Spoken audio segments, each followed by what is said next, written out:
Come on guys, you didn't think I was going to come to a CUPRA event and just review a CUPRA Leon, did you? No. So here we have the new 2021 CUPRA Formentor. So here it is then. This is the first foray really into CUPRA as a brand. And you know what? I actually think they got the styling right with this one. Now the Leon I think is a bit of a confused style, but this I actually really like. I think it looks small enough, but with enough of a spacious kind of 4x4 crossover kind of stance. It's finished in this frankly gorgeous dark camouflage metallic paint, which is like a dark grey, but it's almost got hints of green in certain lights. It looks really awesome. And these wheels I actually really like as well. I wish they could have something like this on the Leon. And this is a VZ2 model, so that means it includes all the bells and whistles in terms of the gadgets, but also it has some niceties such as this lovely leather interior as well. So it has the same kind of bucket seats as in the Leon CUPRA Mark IV, but these are the full leather ones with the copper stitching, which is really nice. And there are some key differences to this interior as well. So this car starts from around £40,000. This one, as tested, is 41,555. So, you know, £41,500 is quite a lot of money. However, this is quite a lot of car. There's a lot of kit as standard, and the beauty of this is it's a little bit different. The VZ2 also includes this nice rear diffuser and a few other bits and bobs. You can get a VZ3 which includes Brembo brakes as an upgrade, which is nice. Again, something we could have seen on the Leon CUPRA UK spec, but it just didn't happen, unfortunately. But yeah, I do like the styling of this. I think the colour complements it really nicely as well. I think the styling suits this colour.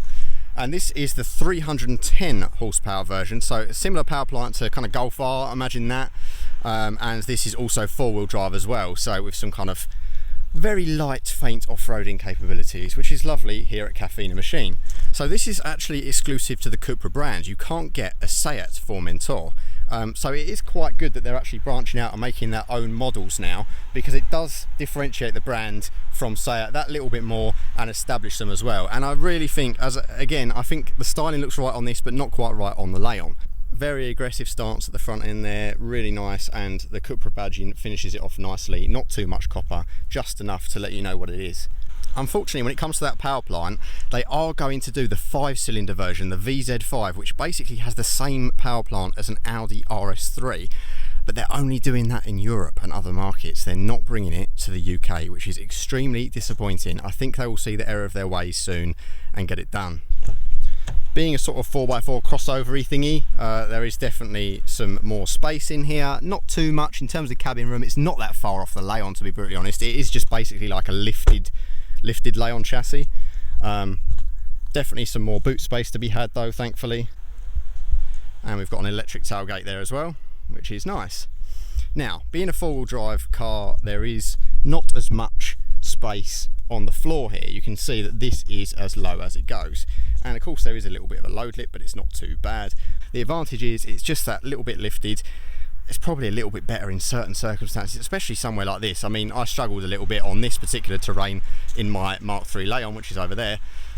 So yeah, I mean, people love crossovers, people love 4x4s, and this is their foray into that whilst making a name for CUPRA.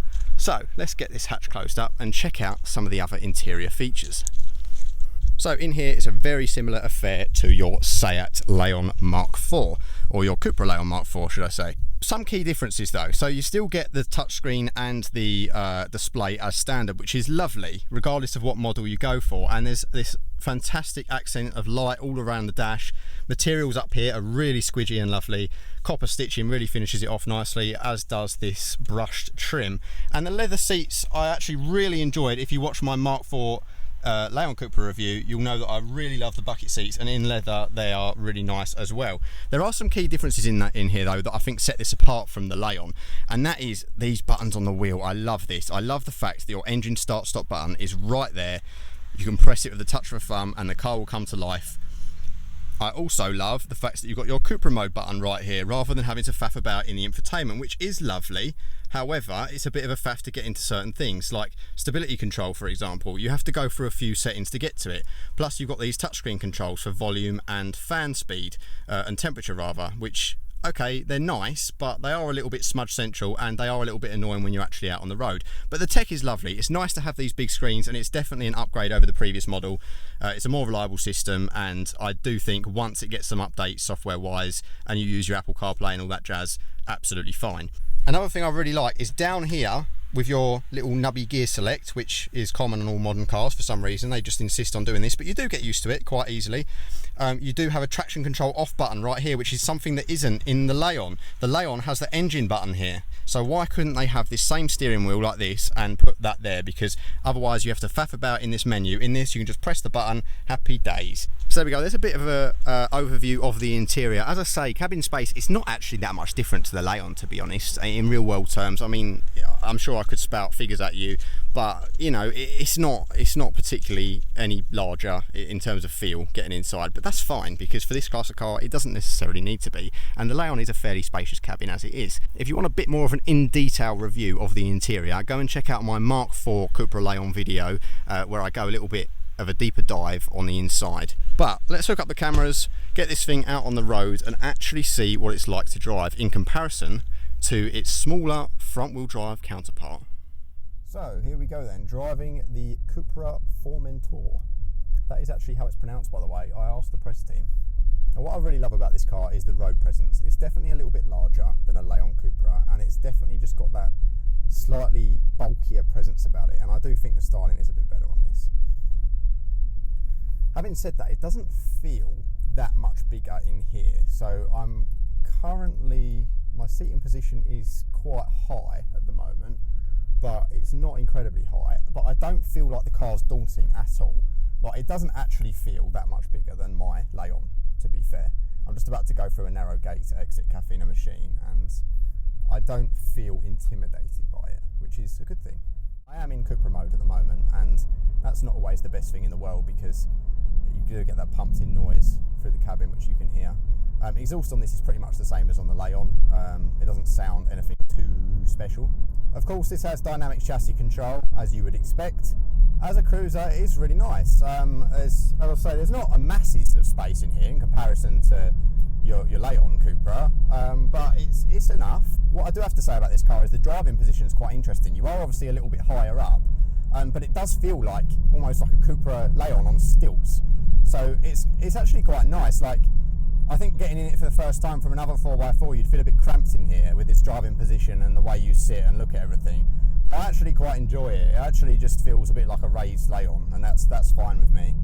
So I've got it in comfort at the moment, and it is still a firm ride, don't get me wrong. For a kind of 4x4 segment car, it is quite harsh, but it's understandable because it is a kind of a sporty brand. It's a sporty design. You know, you've got your racing buckets in here. Like, it's not designed to be super duper plush, but at the same time, it's not at all unbearable. These seats, as I said in my Cupra video, are actually fantastic. Like, I really like these bucket seats, and in leather they do feel quite nice. But yeah, although this has been completely developed from scratch by Cupra to be a Cupra brand car, it does feel very similar to some of their other Seat derived offerings. If you're in comfort mode, expect a bit of delay with the shifts. If you're in sport mode, expect it to hold the gears. That's the nature of the 7-speed DSG, but it definitely has been tweaked from the previous iterations of it. It definitely feels a little bit more smooth around town, a little bit less dim-witted. Thankfully, it just seems to get things done a little bit easier. Although it's always been fantastic on the fly, doing those upshifts is great at that. There's loads and loads of kit in here. You know, this touchscreen is massive. It looks massive in here. And it's got loads and loads of options on there. The sat-nav's pretty good. Everything's pretty responsive. Even though it isn't a sort of a matte screen anymore, it's not very fingerprinty. It's not too bad. So I wouldn't panic too much about it. And it definitely feels a bit more up to date. The resolution's really nice, which is always good. And there's some more views in this driver's display as well, which you didn't get before, which just adds to the experience a little bit. Overall, I definitely think this cabin is an improvement over the previous gen Cupra models, such as the Ateca and the Cupra Leon as well. And it's really nice to see some of these features, such as the reversing camera and the traffic sign recognition and things like that, creeping down into slightly lower models in the range as well. Going for the top spec one now mainly involves stuff like the Brembo brakes package and things like that. There's a nice bit of induction noise with this car as well. I mean, because of the GPF, it's not the best sounding thing in the world, but you do get some cracks every now and then. I'm impressed with the ride actually. I do think it rides better than the Leon, because it's in comfort mode. It's floaty, but it's not too floaty. It still feels firm. It's still a sporty suspension setup. But when you switch it over to CUPRA mode, it really stiffens up, which is quite impressive for a car that's kind of raised like this. Steering is really nice as well. I mean, it's probably very similar to the setup in the Leon, but again, coming from my Mark III Leon CUPRA, this feels a different level. Like it feels much more connected to the wheels. There's no kind of vague spot on centre that you find in the Mark III that I've got. So just poodling around town at the moment, and it's really nice. Again, the 7-speed DSG, the software maybe has been updated. I'm not 100% sure if it's the same gearbox as they've used in the previous gen cars, but this is the same one that they're using in the 4th gen Leon CUPRA, and it's really nice. It's definitely an improvement on ones I've driven before. So let's launch it, see what the 4-wheel drive can do. CUPRA mode.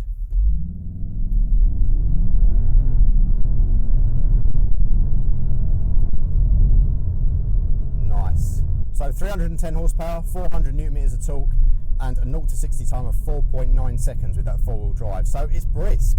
For a big heavy car, it is brisk. And we're just coming up to some twisty roads now, so let's hustle it and see what it can do.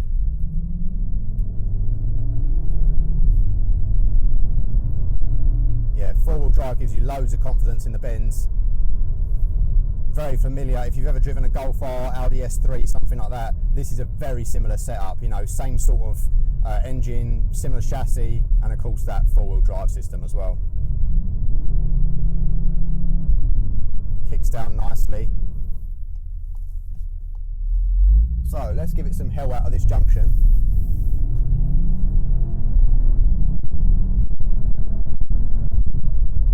Nice. You get some upshift sounds as well. The suspension really fools you into thinking that this car isn't as tall as it is. Oh, we're really hustling over some real inclines and bumps now, and the chassis is handling it actually really well. To be fair, the front wheel drive Leon CUPRA now grips so well. What they've done with the diff and the chassis in that car, it handles the power really well. But this is another level. Obviously, being 4-wheel drive, if you've driven any of the MQB cars with 4-wheel drive 310, you know what you're going to experience. It's just a different feel to it, knowing that you're a bit lifted off the floor, and you know it's not a proper off-roader, no, but it's certainly going to handle off-roading situations a little bit better than your average hatchback. There's an off-road mode on here, and I'm sure that probably helps considerably. I actually do enjoy the driving position. I think it is right for this car. And the visibility surprisingly is good. It's not quite as good out the back as in a Leon hatch, but that's to be expected because of the size of it. But there's just something about this car that screams road presence that the Leon CUPRA does not. And actually I don't think you're sacrificing much in terms of the performance and the way it goes. I mean, sure, the front wheel drive's more engaging, and I think being lower to the floor is definitely going to have a bit of an impact on both your centre of gravity and also just the way it handles the twisty stuff. But this is by no means a massive compromise. This is still very capable in its own right. Turning circle actually not too bad either, surprisingly. I won't bore you with all the MPG stuff, you know the drill. 28 MPG is what I've been achieving with this mixed driving. I got 42 on the way here in my CUPRA, pretty much the same engine. So yeah, you can daily it. It's perfectly dailyable as a car. But we've actually got a bit of free road now, so we can push this thing and see what it's all about. This is absolutely stunning. If you haven't come and visited this area of the country, I would highly recommend it. Some fantastic roads. You can see I'm being thrown around here, but the chassis handles it really well. I feel in complete control of the car. I've got confidence in the power delivery because of the 4-wheel drive, and you know, brakes, fantastic. Even though these aren't the Brembos, I'm sure you'd get some brake fade if you're pushing it hard all the time. But I feel confident as it is right now. If there's one thing you're going to notice in CUPRA mode, besides the suspension, it's throttle response. It is completely different in this mode than it is in like your comfort setting. Right, let's drop it a few gears. It doesn't throw you back in your seat. It's quite a linear power delivery, to be fair. There's not a huge amount of turbo lag or anything like that, which is nice. Right, let's give it some hell.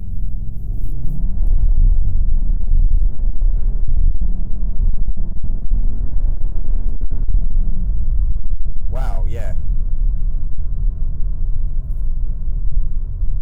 nice to hear some gear shift sounds as well.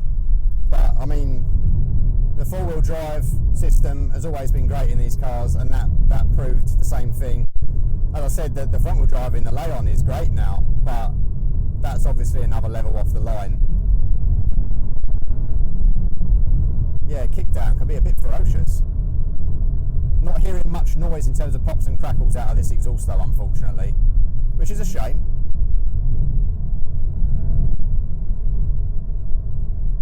You know, 40 grand's worth of car, it is something that little bit different, I've got to say.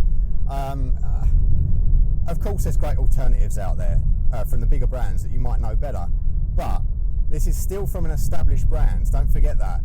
Alright, let's do a little bit of sendy round here. Cool, you can feel the weight of it though as I'm pressing it here.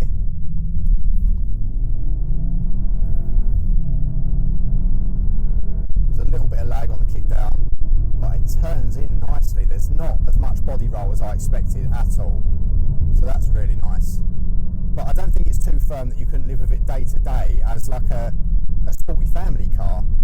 It's definitely something a little bit different, and if you could get this on a good monthly deal, then it seems like a good proposition to me. And when you combine all of these sporty aspects with the fact that there's masses of crash safety protection in here, there's loads of airbags, you've got all the technology you'd need, and you can connect your phone to it and all that kind of thing. What more do you need? I suppose you could go out and you could buy an Audi Q3 or I don't know, something like that, but I don't think you're going to get quite as good value if you're buying new. Obviously if you're buying used it's a different story, but if you're buying a new car at this price, it's quite a good package. And I keep hustling it just because I'm so surprised by how well it does that. I was expecting it, because it's quite far off the ground, I was expecting it to wallow around, but they've really got it right with the dynamic chassis control in this car. And actually, I think I might prefer it to the Leon. So there we have it guys, the CUPRA Formentor. What do you think of this car? Do you like the styling? Do you prefer it to the Leon? Would you consider one of these over a Leon or one of its rivals? I've done some cruising around in it, I've done some thrashing of it, and I'm actually really impressed, to be honest. Again, it's a lot of money if you're in the market for a car, but you know, the used market and the new market are two completely different beasts, so just keep that in mind. And what's more, you don't have to get this with the 310 engine. You can get it with the 1.5 TSI 150, which is a great entry point because it's a lot cheaper.